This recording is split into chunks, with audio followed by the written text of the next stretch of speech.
Hi everybody, Michael Lanfield here, and thank you for joining me. I'm from Peaceful Village, raw vegan healing community in the Amazon. Thank you for joining me. Today's topic is, what is veganism? And the ways or better ways that we can promote veganism, how I think that we should be promoting veganism, and what the basic steps that we need to take when we talk about what veganism is to people. Now, veganism, from many people's perspective, is about diet or only about food. And this is a misconception. But when you go to the papaya plant and you take the fruit off the plant, that is not a diet. That is food for humans to eat. Diet is different. Diet is the type of food that we're eating, or it's a type of diet that makes us lose weight or makes us healthy or these kinds of things. So people associate it with health.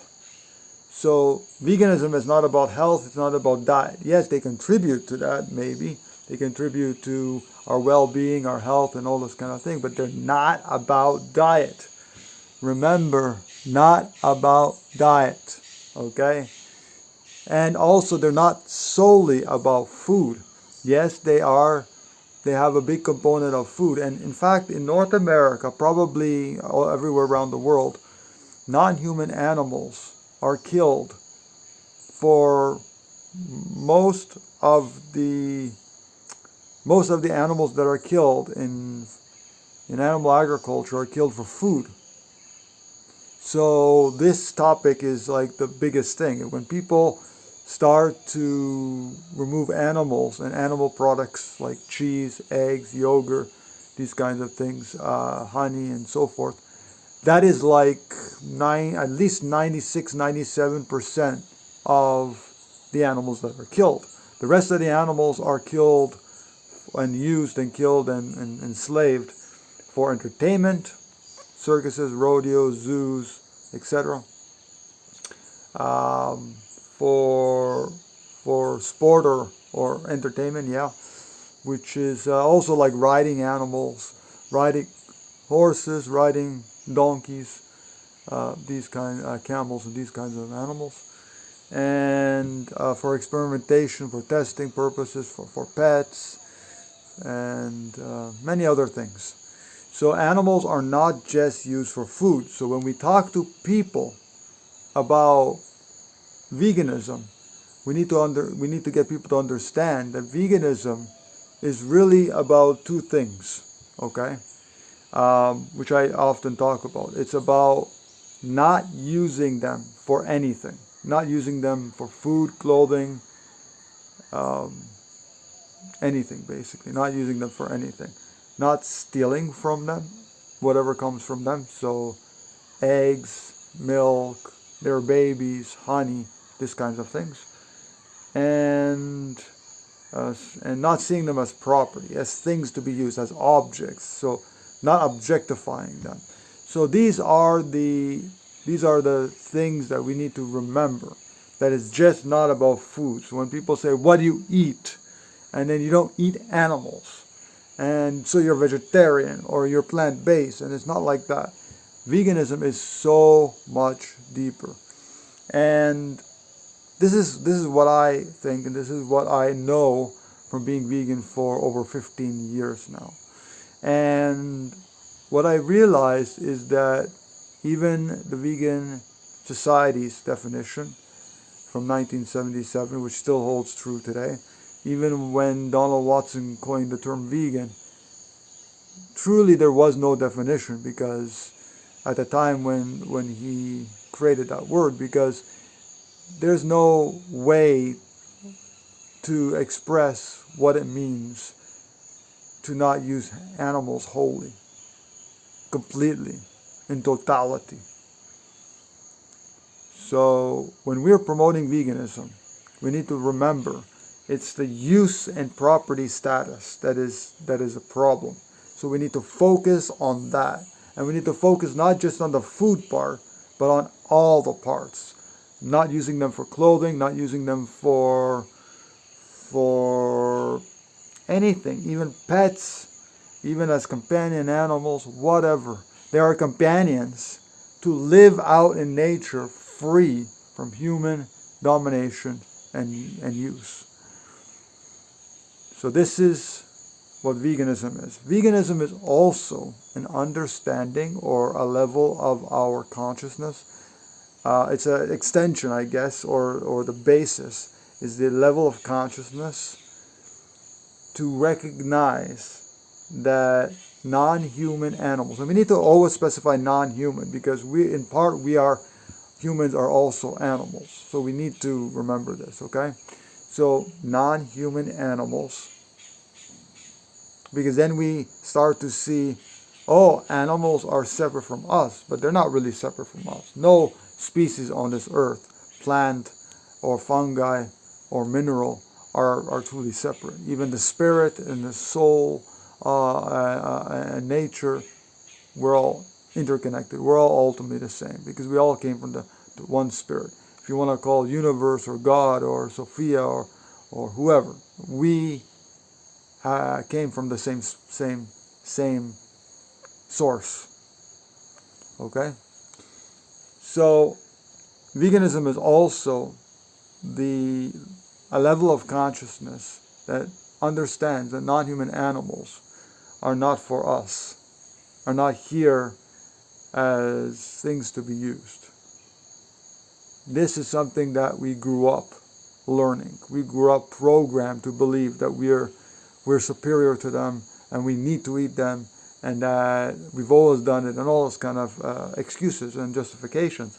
But ultimately, it is just because we were grown up to believe this. So we were programmed to believe that, hey, we need to eat animals, and that's it. And that's what we do in our society. That's what we do in our culture. And we do these kinds of things. So it's a level of consciousness that doesn't see animals as things. They're sentient. They're our companions that all of us need to live in nature. In order to heal, in order to be, we just want to be left alone. Basically, they don't want to be bothered. They companions, dogs and cats, they like to come to us because they've been there with us for centuries upon centuries, probably 10,000, 15, 20,000 years, something like that. So they're kind of used to us by now. So then we talk to people about, hey, veganism is not just about food, it's also about other things, clothing, testing, experimentations, and this kind of things. Not to use non-human animals for these purposes. And we need to be clear about what it is, okay? What a vegan is, truly. A vegan doesn't support these kinds of acts. Now, you might be thinking, okay, so that is what veganism is not. What is veganism then? Veganism is, again, it's a level of consciousness that doesn't see non-human animals as things to be used. But then what do we actually do? Well, what do we do? Well, we include all the beings in our sphere of compassion. And we say, hey, I don't want to use them anymore. I respect them. I want to observe them in nature. If they want to come to me and they want to cuddle next to me, that's fine because they're doing it in their free will. If they don't, we don't feed them or anything like that because then they're going to be domesticated. They're going to be coming back and they're going to be begging for more food. So these kinds of things. It's about love. It's about compassion. It's about joy. It's about empathy. It's about just seeing the sacredness in all beings, not just non-human animals, but all beings. And then once we understand truly the interconnectedness of life and seeing ourselves in another living being, then we start to say, I know that now I realize after all these all this time that I've been using and killing and supporting that violence. I'm in you and you are in me. We're all interconnected. We're all one. We're all energetically and spiritually connected. And we don't want to harm them in any way. So then we love them, we care, we take care of them. And that is what in the Bible says dominion over the animals. And really, that a lot of times when there's a translation from one language to another, sometimes the translation is lost because sometimes there isn't a translation for certain words or certain phrases. And so what in Hebrew, what this translation of dominion of the animals means truly is just to take care of them. Not to dominate, not to kill them, and nothing else like that. It means to take care of them. So when we truly read something, it has to be in the original language. Otherwise, sometimes the translation is lost. And so that's all it is, basically, to take care of animals, not to take care of them in a sanctuary and put them in fenced areas and close them in, and then to feed them and all this kind of thing. Maybe that's a temporary solution, and then we have to re-release them to nature, because that's really where all of us are meant to live, and where we need to live. So that is the first part of what veganism is and this kind of thing, and what veganism is not. Veganism can also be a spiritual awakening, because ultimately when we start to connect to non-human animals and to ourselves and connect each other in an interconnected, and see ourselves in an interconnected way, and see ourselves and see them as we don't want to use anyone for our benefit, for any kind of use for anything, then we start to connect deeply on a spiritual level, getting closer to the Spirit. And spirituality is all about getting closer to the Spirit. The Spirit is that essence of who we are,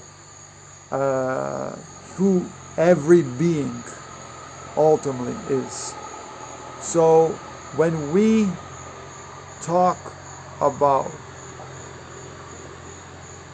the blue bus, everybody, when we talk about, I don't know why I always do videos when the bus comes, and there's only 2 buses coming here and there. But anyways,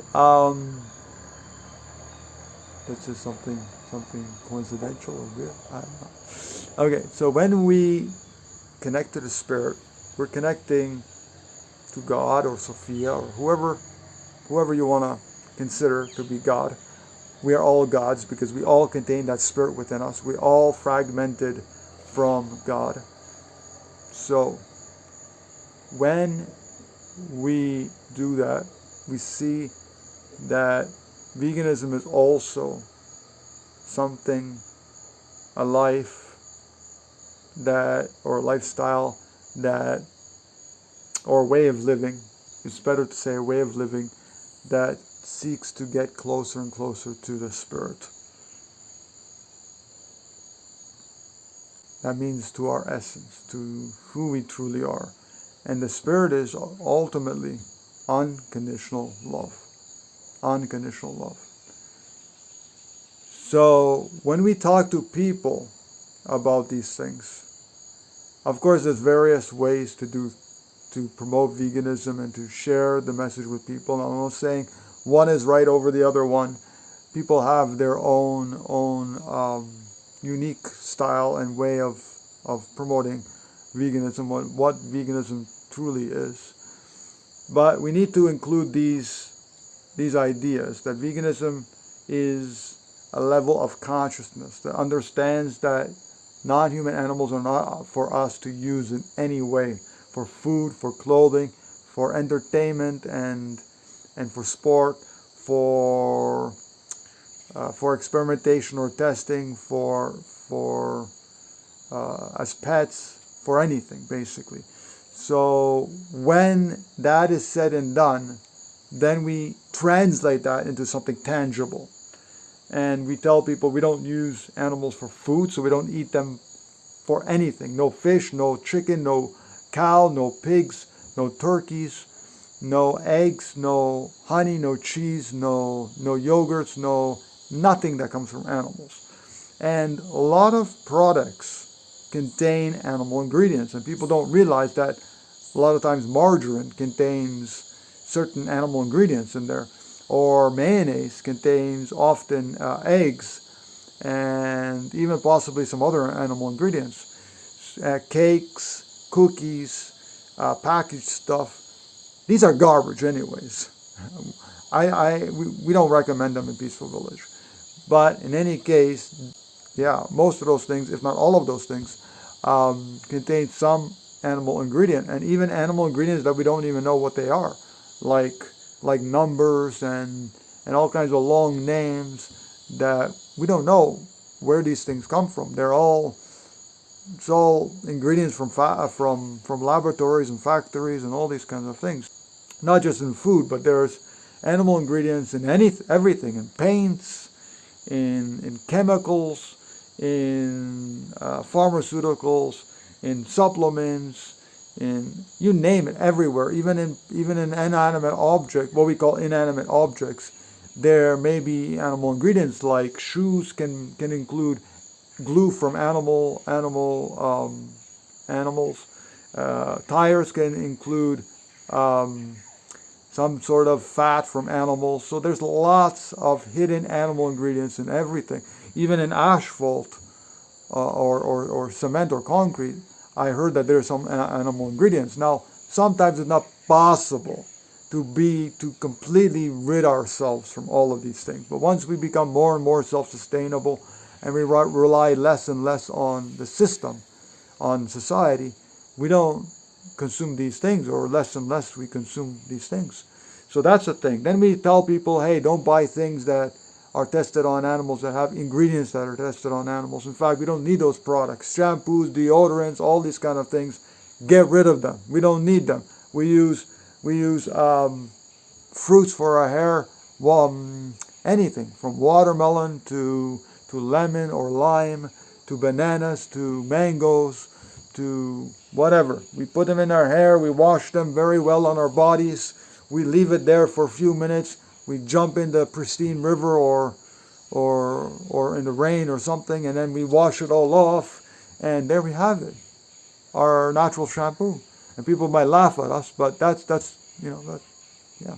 And once we become more healthier, then there's less and less need to take these showers. So yeah. Then there's no entertainment with animals, no rodeos, no zoos, no bull riding, no aquariums, nothing like that. I mean, basically, not to use non-human animals in any way whatsoever, okay? Not to use them in any way whatsoever. Of course, there's fine lines here and there, yes or no, is this ethical or this is not ethical? And in time, we will start to understand these kind of things. Pets and all these kind of things, stop this.